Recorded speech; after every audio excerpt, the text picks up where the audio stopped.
Donc maintenant que nous avons installé Notepad++, avant d'aller plus loin, on va configurer certaines choses.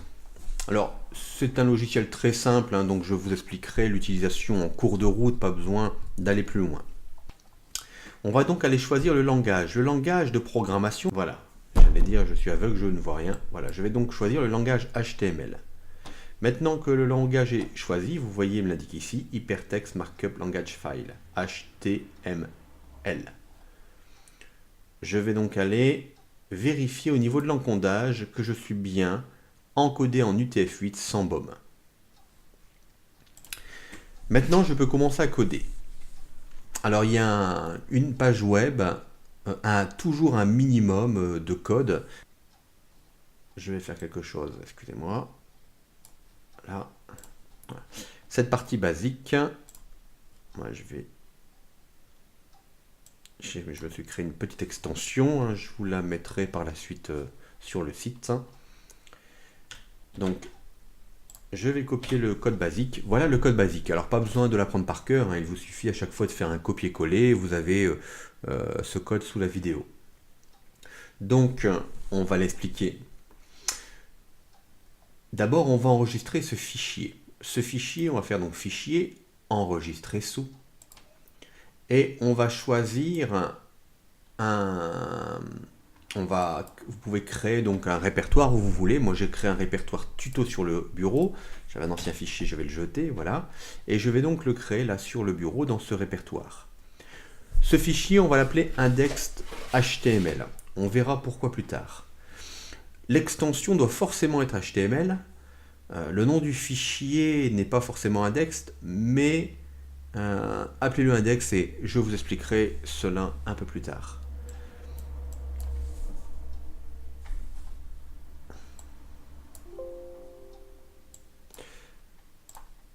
Voilà, j'ai créé mon fichier, c'est fait. Je vais maintenant tout simplement aller l'ouvrir. Donc je vais aller sur le bureau, voilà. Et voilà, et je l'ai ouvert. Et vous voyez que j'ai donc juste écrit contenu, ce qui est ici. Alors, j'ai une petite erreur dans le texte. Voilà, juste contenu. Donc je vais vous expliquer un petit peu ce qu'il y a ici. Tout simplement, on a plusieurs choses. La première ligne, doctype HTML, c'est pour indiquer que le type de document, c'est de l'HTML. Voilà. Ensuite, on va avoir, alors je vais remettre bien cela.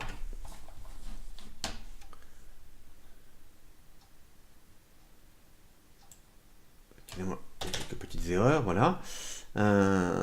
Ensuite, on a une autre balise qu'on va mettre au même niveau. Hein, c'est là, niveau d'indentation. C'est la balise HTML. Alors, c'est quoi une balise déjà? Mais vous voyez ici, toutes les balises sont constituées d'un chevron ouvrant et un chevron fermant. Et vous avez deux sortes de balises. Vous avez des balises comme celle-ci, qui sont tout seules, et vous avez des balises comme celle-ci, qui ont une balise ouvrante et une balise fermante. La balise, c'est le nom que vous trouvez tout de suite après le chevron. Là, c'est la balise HTML. Et la balise fermante, c'est la même, mais avec un slash HTML. Et on voit bien ici que tout ce qui est à l'intérieur, c'est le contenu de la balise. Ce que vous voyez là, c'est tout simplement des attributs qu'on va ajouter à la balise. Donc cette balise a une balise doctype qui, elle, est une balise qu'on dit auto-fermante parce qu'elle n'a pas de balise de fermeture. En fait, tout est à l'intérieur de cette balise. On a juste besoin de savoir, avec cette balise, que le document, c'est un document HTML. Ici, on va y revenir sur l'attribut. Donc, j'ai HTML. Et à l'intérieur de ce fichier, de cette balise HTML, j'ai d'autres balises. Je vais tirer, voilà. J'ai une balise id qui est un peu l'entête. En fait, cette balise va prendre à l'intérieur des balises sur des informations sur mon fichier.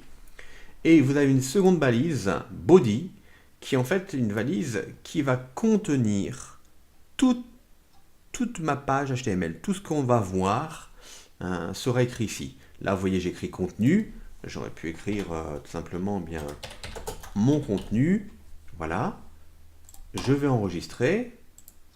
Et si je rafraîchis ma page en appuyant ici ou en cliquant sur F5, ce qui fonctionne sur tous les navigateurs, je vois, vous voyez, mon contenu. Alors évidemment, après on va développer le contenu. Mais vous aurez toujours je dirais, ce canevas minimum, ce squelette minimum de langage.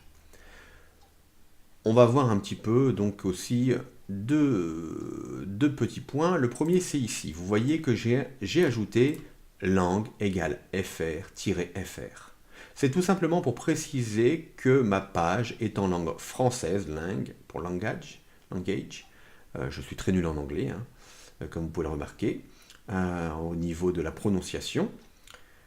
Vous avez donc FR, c'est donc le langage français en France.